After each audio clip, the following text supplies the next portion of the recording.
ఉన్న సీఎం రేవంత్ రెడ్డి మీడియాతో చిట్చాట్లో సంచలన వ్యాఖ్యలు చేశారు. రాష్ట్రంలో 3 అనుమానాస్పద మరణాలు జరిగాయని, కాళేశ్వరం కేసు వాదిస్తున్న లాయర్ సంజీవ్ రెడ్డి, కేసు వేసిన లింగమూర్తి చనిపోయారు. మరోవైపు రాడిసన్ డ్రగ్స్ కేసులో నిందితుడిగా ఉన్న కేదార్ దుబాయ్లో చనిపోయారు. కేసులతో సంబంధం ఉన్న ఈ ముగ్గురు వరుసగా చనిపోవడం వెనుకున్న మిస్టరీ ఏంటని రేవంత్ రెడ్డి అన్నారు. ఈ ముగ్గురి మరణాలపై కేటీఆర్ ఎందుకు విచారణ కోరడం లేదని ప్రశ్నించారు. ఓ మాజీ ఎమ్మెల్యే దుబాయ్లో ఉన్నారన్న సీఎం రేవంత్, ఆయన ఎక్కడ ఎందుకున్నారని అన్నారు. ఈ మరణాలపై ఫిర్యాదులు వస్తే దర్యాప్తు చేసేందుకు ప్రభుత్వం సిద్ధంగా ఉందన్న సీఎం రేవంత్, డ్రగ్స్ కేసు త్వరలోనే విచారణకు రాబోతుందని తెలిపారు. ఇటు ఎస్ఎల్బీసీ ప్రమాదానికి బీఆర్ఎస్ఏ కారణమని టార్గెట్ చేశారు. మరోవైపు బీజేపీ బీఆర్ఎస్ ను విలీనం చేసుకునేందుకే సీబీఐ ఎంక్వైరీ కోరుతోందని ఆరోపించారు. మొత్తంగా సీఎం రేవంత్ రెడ్డి ఢిల్లీ టూర్లో సంచలన కామెంట్స్, ఆరోపణలు చేశారు. ఇక మరిన్ని అప్డేట్స్ మా ఢిల్లీ కరెస్పాండెంట్ గోపి అందిస్తారు. గోపి, ప్రధాని నరేంద్ర మోడీని కలిసేందుకు ఢిల్లీ వచ్చిన రేవంత్ రెడ్డి 5 ప్రధాన అంశాలకు సంబంధించి ప్రధాని మోడీకి విజ్ఞాపనలు ఇచ్చిన తర్వాత సుమారు 3 గంటల పాటు మీడియా ప్రతినిధులతో చిట్చాట్ నిర్వహించారు ఆయన అధికారిక నివాసం తుగ్లక్ రోడ్ 23లో. సో ఈ సందర్భంగా ప్రధాని మోడీతో ప్రస్తావించిన అంశాలు, ఆయన ఏమన్నారు, అలాగే రాష్ట్రంలో పరిస్థితులు, రాజకీయ అంశాలకు సంబంధించి ప్రధానంగా మీడియాతో మాట్లాడడం జరిగింది. ఇందులో భాగంగా కొన్ని కీలక వ్యాఖ్యల్ని రేవంత్ రెడ్డి చేయడం జరిగింది.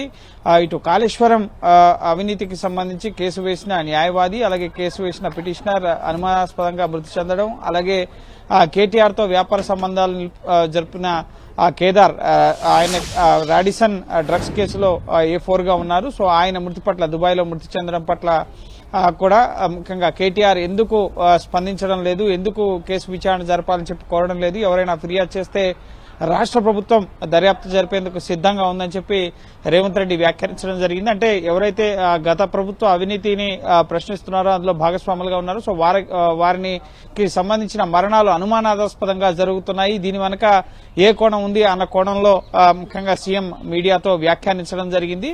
అందులో భాగంగానే కేటీఆర్ కి సంబంధించి ముఖ్యంగా ఆయన ఎందుకు విచారణ కోరడం లేదు అని చెప్పి ముఖ్యంగా ప్రస్తావించడం జరిగింది. అలాగే ప్రధాని నరేంద్ర మోడీతో భేటీకి సంబంధించి 5 కీలక ప్రాజెక్టులకు సంబంధించిన అంశాలపైన రిప్రజెంటేషన్స్ ఇవ్వడం జరిగింది. అది ప్రధానంగా regional ring road, regional rail road తో పాటుగా ఇటు బందర్ పోర్ట్ కి, ఇటు తెలంగాణలో హైదరాబాద్ అలాగే విజయవాడ మధ్య ఏర్పాటు కాబోయే డ్రై పోర్ట్ నుంచి నేషనల్ హైవే, అలాగే రైల్ కనెక్టివిటీ మార్గాన్ని ఏర్పాటు చేయాలన్న ఒక కీలక ప్రతిపాదన ప్రధాని నరేంద్ర మోడీకి అందించడం జరిగింది. అలాగే మూసీ పునరుజ్జీవన ప్రాజెక్టుకు సంబంధించి ముఖ్యంగా 20,000 కోట్ల వరకు కూడా ఖర్చు అవుతోంది. సో దీనికి కూడా సహకారం అందించాలి అని చెప్పి కోరగా, ఇది మంచి ఆలోచన, ముఖ్యంగా మంచి ప్రాజెక్ట్ అని చెప్పి ప్రధాని చెప్పారు. సో దానికి సంబంధించిన సహకారం కూడా అందిస్తామని చెప్పారని చెప్పి రేవంత్ రెడ్డి చెప్పడం జరిగింది. అలాగే వీటితో పాటుగా సెమీ కండక్టర్స్ ముఖ్యంగా ప్రాజెక్టును తెలంగాణలో ఏర్పాటు చేయాలని చెప్పి సైతం కోరడం జరిగింది. అలాగే ఐపీఎస్ క్యాడర్ కి సంబంధించి అదనంగా 29 మంది ఐపీఎస్లను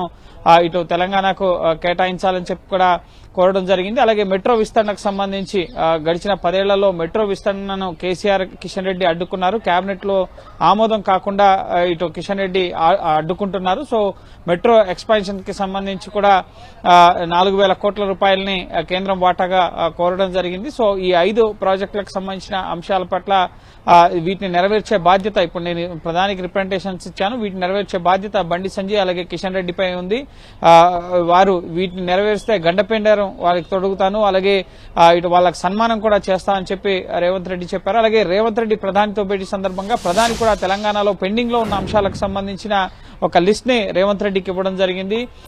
అందులో భాగంగా కొన్ని కీలక ప్రాజెక్టులు పెండింగ్ లో ఉంటూ వస్తున్నాయి. 2016 నుంచి 2022 వరకు పెండింగ్ లో ఉన్న అంశాలకు సంబంధించి ప్రధాన మంత్రి ఆవాస్ యోజన, ముఖ్యంగా రూరల్ కి సంబంధించి గ్రామీణ ప్రాంతాల్లో ముఖ్యంగా ప్రధానమంత్రి ఆవాస్ యోజన కింద ఇచ్చే లబ్దిదారులు 70,000 ఇళ్లను గతంలో బీఆర్ఎస్ ప్రభుత్వం నెరవేర్చలేదు. సో ఇప్పుడు 2024లో కాంగ్రెస్ ప్రభుత్వం అధికారంలోకి వచ్చిన తర్వాత దాన్ని రివైవ్ చేయాలని చెప్పి కోరారు. సో అందులో భాగంగా ఆవాస్ యోజన మొబైల్ అప్లికేషన్ ద్వారా ఈ మార్చి 31 కల్లా కూడా సర్వే జరిపి దానికి సంబంధించి నివేదిక పంపించాలి, ఎంతమంది లబ్దిదారులు ఉన్నారు, ఎన్ని ఇళ్లు కావాలనేది అని చెప్పి కోరడం జరిగింది. అంతేకాకుండా ఇటు ప్రధానమంత్రి ముఖ్యంగా వామపక్ష తీవ్రవాద ప్రభావిత ప్రాంతాల్లో మూడు మొబైల్ ప్రాజెక్టులు పెండింగ్ లో ఉన్నాయి. సో వాటికి సంబంధించి రాష్ట్ర ప్రభుత్వం అనుమతులు ఇవ్వాల్సి ఉంది. సో వాటిని క్లియర్ చేయాలి, అటవీ పర్యావరణ క్లియరెన్స్ ఇవ్వాలని చెప్పి సూచించడం జరిగింది. అలాగే 3 ఇరిగేషన్ ప్రాజెక్టులకు సంబంధించి కూడా రివైజ్డ్ కాస్ట్ ఎస్టిమేషన్స్ కి సంబంధించి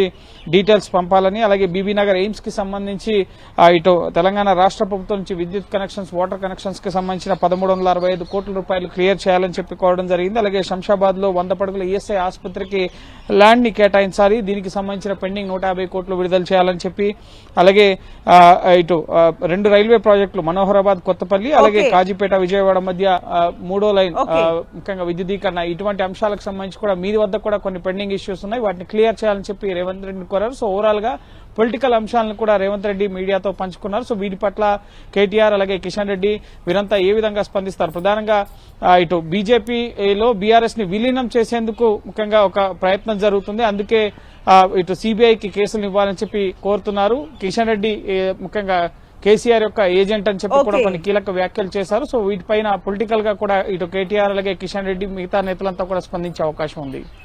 thank you Gopi for the updates.